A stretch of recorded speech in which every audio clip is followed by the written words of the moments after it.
Hello friends, आज जो हम चैप्टर जो है आपका केमिकल काइनेटिक्स, उसके जो एनसीईआरटी के इंटेक्स क्वेश्चंस हैं उनको करेंगे। ठीक है, देखो फर्स्ट क्वेश्चन है, फॉर द रिएक्शन रिएक्टेंट से क्या बन रहा है, प्रोडक्ट बन रहा है। The concentration of A reactant जो है चेंज हो रही है 0.003 मोल से 0.02 मोल कितने मिनट में, 25 मिनट्स में। कैलकुलेट करना है हमें average rate of reaction using units of time both minutes में एंड सेकंड, दोनों मतलब कि जो आंसर लाना है वो मिनट में भी और सेकंड दोनों में यूज़ करना है। एवरेज रेट ऑफ रिएक्शन का जो फॉर्मूला होता है वो होता है -dr/dt। ठीक है, जो आपकी ये डी आर डेल्टा जो आर है अपॉन डी टी, ये क्या होता है आपका चेंज होता है, मतलब कि final concentration minus initial concentration, ऐसे ही final time minus initial time. Final आपकी जो कंसंट्रेशन दे रखी है वो कितनी है, 0.02 मोल, और इनिशियल कंसंट्रेशन कितनी है, इतनी, अपॉन में जो आपने टाइम दे रखा है 25। आपका जो आंसर निकल के आ जाएगा वो इसका आ जाएगा। और ध्यान रखना जो रेट होता है वो रिएक्टेंट के लिए हम क्या हमेशा लेते हैं, नेगेटिव में लेते हैं। यहाँ पे जो नेगेटिव साइन शो कर रखा है ये आपका क्या आ गया इसमें, मिनट में। अब इसको सेकंड में कन्वर्ट करने के लिए 60 से क्या कर देंगे, डिवाइड कर देंगे। आपका जो आंसर आ जाएगा वो 6.67 इंटू 10⁻⁻6 आपका जो आ जाएगा किस में आ जाएगा, सेकंड में आ जाएगा।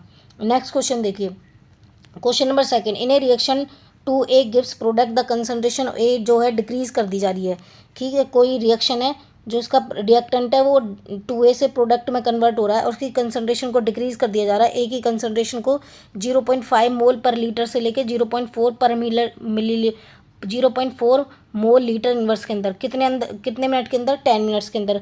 हमें कैलकुलेट करना है, calculate the rate during this interval. Average rate का जो फॉर्मूला होता है वो आपका इसी की तरह होता है, delta D R upon delta D T. अब यहाँ पे ये क्या होता है, नेगेटिव में होता है, बट यहाँ पे जब किसी भी कंसंट्रेशन होती है, आपकी रिएक्टेंट की कंसंट्रेशन जो होती है उसके कोफिशिएंट जो होता है वो आपका, अगर ये मल्टीप्लाई में दे रखा है तो ये किस में हो जाएगा, डिवाइड में हो जाएगा। अगर डिवाइड में होता तो मल्टीप्लाई में हो जाता। तो आपका ये किस में आ जाएगा, माइनस में 1/2 ये D A upon D T. इसकी कंसंट्रेशन क्या हो रही है, चेंज हो रही है 0.4 से लेके इतने, मतलब T2 की आपकी जो A2 की कंसंट्रेशन है 0.4 है और A1 की कंसंट्रेशन 0.5 है। ऐसे जो टाइम है वो आपका चेंज हो रहा है, डिक्री आपका टाइम दे रखा है 10 मिनट, T2 माइनस T1। तो आपकी जो कंसंट्रेशन होगी A2 माइनस A1 अपॉन, ये कोफिशिएंट आ जाएगा इसका क्योंकि रिएक्टेंट का ले लिया ये, upon T2 minus T1। A2 की कंसंट्रेशन कितनी है 0.4, A1 की कंसंट्रेशन कितनी है 0.5, अपॉन में टाइम कितना दे दिया आपका 10 मिनट दे दिया है। ये आपका जो सॉल्व करके इजकल टू 1/2 इन मल्टीप्लाई में 0.5 में से 0.4 गए माइनस का 0.1 अपॉन 10, इसको मतलब कैलकुलेट करा 0.05 मोल लीटर इनवर्स, आपका 0.05 mole litre inverse minute inverse आ गया। और इसको किस में कर लिया बाद में चेंज, मोल पर मिनट के अंदर चेंज कर लिया। ठीक है, नेक्स्ट क्वेश्चन देखिए, क्वेश्चन नंबर 3 क्या बोल रहा है। क्वेश्चन नंबर 3 बोल रहा है, फॉर ए रिएक्शन, आपकी रिएक्शन दे रखी है A+B, ये क्या बना रही है, प्रोडक्ट बना रही है। The rate law is given, जो रेट लॉ दे रखा वो दे रखा है। What is the order of reaction, order of reaction निकालने के लिए जो इसको पावर होती है किसी भी जो आपका जैसे ये A और B, इसकी पावर 1/2 दे रखी है, इसकी पावर 2 दे रखी है, तो इसको क्या करेंगे हम ऐड कर देंगे, वो उसका ऑर्डर ऑफ रिएक्शन बता देगा। क्वेश्चन नंबर 4 देखिए, the conversion of molecule X to Y follow second order kinetic and, जो कन्वर्जन X से Y का फॉर्मेशन हो रहा है। ठीक है, तो X से जब X से किसका हो रहा है, Y का फॉर्मेशन हो रहा है, तो वो सेकंड ऑर्डर रिएक्शन है। इफ़ कंसंट्रेशन F जो है X है उसको सेकंड टाइम में क्या हो रहा है, जो कंसंट्रेशन जो X की है उसको इंक्रीज़ कर दिया जाए 3 टाइम्स। ठीक है, 3 टाइम्स, तो हमें क्या करना है, how will it affect the rate of formation of Y, मतलब कि rate of formation of Y पे क्या इफेक्ट पड़ेगा।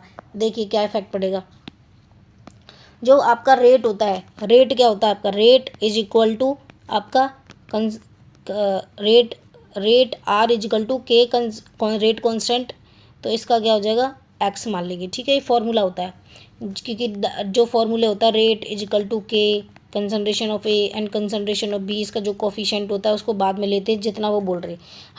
हम ऐसे मान लें कि लेट जो एक्स की कंसंट्रेशन है वो कंसंट्रेशन जो है वो कितनी है आपकी ए है, ए मोल इनवर्स। ठीक है, अब इसमें क्या है बोल रहा है, फर्स्ट उसमें जो रेट है वो आपका क्या है, रेट इज इक्वल टू के ब्रैकेट एक्स, ये दे रखी है।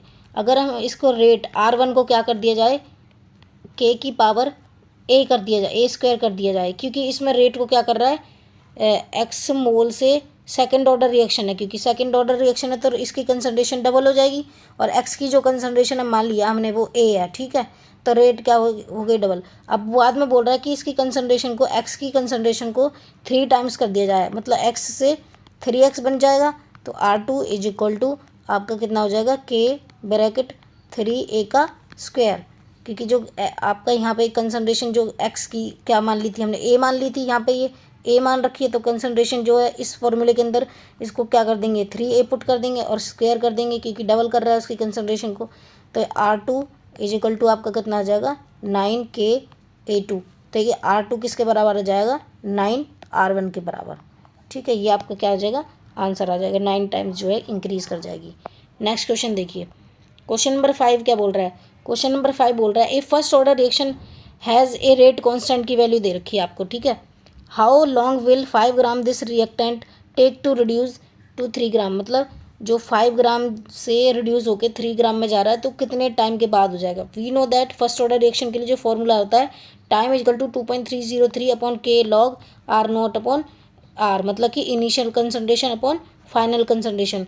तो इनिशियल 2.303 अपॉन जो के रेट कांस्टेंट की वैल्यू कितनी दे रखी है, 1.15 इंटू 10⁻³ आपका ये लॉग कंसंट्रेशन जो होता है, इनिशियल कंसंट्रेशन कितनी है 5 ग्राम, उससे रिड्यूस होगी कितनी जो हो जा रही है 3 ग्राम, इसका दे दिया लॉग, जो इसको सॉल्व करेंगे log 5 आपका माइनस log 3 हो जाएगा, log 5 की वैल्यू को पुट कर देना, log 3 को माइनस करके और ये आगे वाली जो वैल्यू है इसको मल्टीप्लाई करके और डिवाइड करके आपका जो आंसर आ जाएगा वो 444.38 सेकेंड आ जाएगा, अप्रोक्सीमेटली 444 सेकेंड आ जाएगा। नेक्स्ट क्वेश्चन देखिए, क्वेश्चन नंबर 6 क्या बोल रहा है, time required to decompose SOCA2Cl2 to half of initial amount is 60 minutes, मतलब कि कितने टाइम ज़रूरत पड़ रही है इसके हाफ, उसमें उसके कितना हो रहा है, इनिशियल अमाउंट का 60 मिनट हो रहा है। If the decomposition is first order reaction, उसका डिकम्पोजिशन बता दिया है कि अगर ये फर्स्ट ऑर्डर रिएक्शन है तो हमें कैलकुलेट करना है rate constant of the reaction. हम जानते हैं कि फर्स्ट ऑर्डर रिएक्शन के लिए जो टी हाफ की वैल्यू होती है, क्योंकि इसने क्या कर दिया है इसको फर्स्ट ऑर्डर रिएक्शन को इसके हाफ मतलब इसका जो टाइम इनिशियल था उससे क्या कर रहा है, इसको हाफ कर रहा है, हाफ के लिए पूछ रहा है। T half is equal to 0.693 upon K होता है, तो के को हम क्या हम डालते हैं, टी हाफ कितना दे दिया 60 मिनट, और जो फॉर्मूला होता है आपका टी के को इधर लेके जाएंगे, टी हाफ को नीचे लेके जाएंगे, 0.693 अपॉन टी हाफ की वैल्यू कितनी है 60, तो अप्रोक्सीमेटली आंसर जो निकल के आएगा वो इसमें आ जाएगा मिनट में, और सेकंड में निकल के आ जाएगा जो इसमें आ जाएगा, ठीक है। नेक्स्ट क्वेश्चन देखिए कि अगर हम क्या कर रहे हैं rate constant, what will the effect of temperature on rate constant, rate constant पे टेम्परेचर का क्या इफेक्ट होता है। जो रेट कांस्टेंट होती है अगर नियरली डबल कर दी जाए 10 डिग्री राइज टेम्परेचर पे, तो क्या कर रही है रेट कांस्टेंट नियरली डबल, आपकी जो रेट कांस्टेंट होता है किसी भी रिएक्शन के लिए वो नियरली डबल हो जाता है rise in temperature 10 degree rise temperature पर इंक्रीज करने के लिए। इसलिए जो डिपेंडेंस होता है रेट ऑफ रिएक्शन वो टेम्परेचर पे होती है, जिसका इक्वेशन जो होती है Arrhenius equation K is equal to A minus E upon RT। के जो होता है वो आपका क्या होता है, रेट कांस्टेंट होता है, ए जो होता है इसकी वैल्यू होती है E अपॉन RT, इसकी जो वैल्यू यहाँ पे अरेनियस कांस्टेंट, टी टेम्परेचर हो गया, R गैस कांस्टेंट हो गया, E एक्टिवेशन एनर्जी हो गई। नेक्स्ट क्वेश्चन देखिए, क्वेश्चन नंबर 8 क्या बोल रहा है, the rate of chemical reaction double for an increase of 10 K in absolute temperature. उसके जो टेम्परेचर वो दे रखा है वो 10 केल्विन दे रखा है, और कहाँ से कहाँ आपका टेम्परेचर यहाँ से यहाँ तक जा रहा है। कैलकुलेट करनी है हमें एक्टिवेशन एनर्जी। फॉर्मूला जो होता है log K2 upon K1 is equal to E upon 2.303 R bracket T2 minus T1 upon T1 into T2। हमें देख log K2 upon K1, K2 की जो वैल्यू है rate of a chemical reaction को क्या कर दिया जा रहा है, डबल कर दिया जा रहा है, ठीक है। तो K1 की वैल्यू क्या हो जाएगी आपकी K, और K2 की वैल्यू क्या हो जाएगी 2K हो जाएगी। तो यहाँ पे फॉर्मूला K2 अपॉन K1 रखते हैं, तो K2 की वैल्यू क्या है 2K और K1 की वैल्यू क्या है K अपॉन एक्टिवेशन एनर्जी जो होती है वो हमें निकालनी है अपॉन 2.303 R गैस कांस्टेंट होता है। गैस कांस्टेंट की जो वैल्यू होती है वो 8.314 joule kelvin inverse mole inverse होती है। टेम्परेचर डिफरेंस जो होता है आपका दे रखा है 10 कैल्विन और ये दे रखा है 298 कैल्विन। दोनों टेम्परेचर को कैल्विन में चेंज कर लेंगे, 273 प्लस 10 आपका ये आ जाएगा 273, या फिर 298 इसमें 10 में इंक्रीज़ करेंगे तो 298 आ गया, और T1 जो टेम्परेचर है 298 कैल्विन दे दिया है, ठीक है। 298 कैल्विन टेम्परेचर दे दिया और आपको 298 + 10 जो हो जाएगा, क्योंकि वो उससे क्या कर रहा है, इंक्रीज़ कर रहा है एब्सोल्यूट टेम्परेचर से, तो 308 आ गया। इन 308 में से T2 में से आप T1 को माइनस करोगे, T2 - T1 मतलब कि 308 में से 298 केल्विन करोगे तो ये 10 आ जाएगा। इन दोनों को मल्टीप्लाई कर दोगे तो log K2, log आप K से K कट गया, ये बन गया log K log 2 अपॉन ये आपका दिस आ गया। इसको सॉल्यूशन करेंगे, log T की वैल्यू जो होती है वो अप्रॉक्सीमेटली जो होती है आपकी 0.3 के अप्रॉक्स होती है। तो उसको लिखेंगे, ये को इधर ले जाएंगे, क्रॉस मल्टीप्लाई करेंगे, जो आपका आंसर आ जाएगा वो अप्रॉक्सीमेटली ये आ जाएगा। ठीक है, नेक्स्ट क्वेश्चन देखिए। आपका नेक्स्ट क्वेश्चन बोल रहा है the activation energy for the 2HI से H2+ दिस बन रहा है। ठीक है, एक्टिवेशन एनर्जी जो है उसके 2HI गैस से H2+ I2 गैस का फॉर्मेशन हो रहा है, जिसका जो Kg 209.5 kilojoule mole inverse at 581 kelvin temperature पे। कैलकुलेट करनी है fraction of molecule of reactant having energy required to greater than activation energy. ठीक है, तो हमें क्या करना है, इसकी एक्टिवेशन एनर्जी हो रही है जो उसके कितनी उसके ग्रेटर हो जाएगी। ठीक है, mole fraction of molecule of reactant having equal energy और greater than activation energy given जो होती है। एक्टिवेशन एनर्जी का फॉर्मूला होता है X = EA - EA upon RT। ये जो होता है एक्सपोनेंशियल फंक्शन होता है, तो इसको जो हटाने के लिए हम क्या करेंगे, लॉग लेंगे। log X = -EA upon RT। ये लॉग से एंटी लॉग क्या कट जाएगा, कट जाएगा। तो log X = EA upon 2.303 RT। ये क्या था आपका अपॉन में चलो जाएगा। log X = EA activation energy की वैल्यू जो दे रखी है आपकी, कितनी दे रखी है, ये दे रखी है आपकी एक्टिवेशन एनर्जी की वैल्यू, अपॉन में 2.303। R गैस कांस्टेंट होता है 8.314 जूल आ गया। टेम्परेचर की वैल्यू जो है कितनी है, 581 टेम्परेचर दे रखा है।